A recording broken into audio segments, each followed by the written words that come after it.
நீங்கள் எந்த மீன் வாங்கினாலும் இந்த மாதிரி மசாலா சேர்த்து குழம்பு வச்சு பாருங்கள், செம்ம டேஸ்ட்டாக இருக்கும்.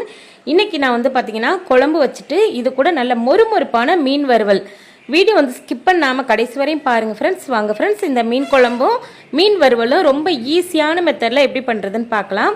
இந்த மீன் குழம்பு பண்ணுறதுக்காக நான் வந்து கெண்டை மீன் எடுத்திருக்கேன். இது வந்து கெண்டை மீனுன்னு சொல்லுவாங்க, பில்லுக்கண்டைன்னு சொல்லுவாங்க. உங்கள் ஊரில் என்ன இதுக்கு பேருன்னு சொல்லிட்டு கமெண்டில் சொல்லுங்கள். வாங்க இந்த குழம்பு எப்படி பண்ணுறதுன்னு பார்க்கலாம். மீனை வந்து கழுவி சுத்தம் பண்ணி எடுத்தாச்சுங்க. குழம்பு வைக்கிறதுக்கு ஒரு அகலமான பெரிய கடாயை எடுத்து வச்சுருக்கேன்.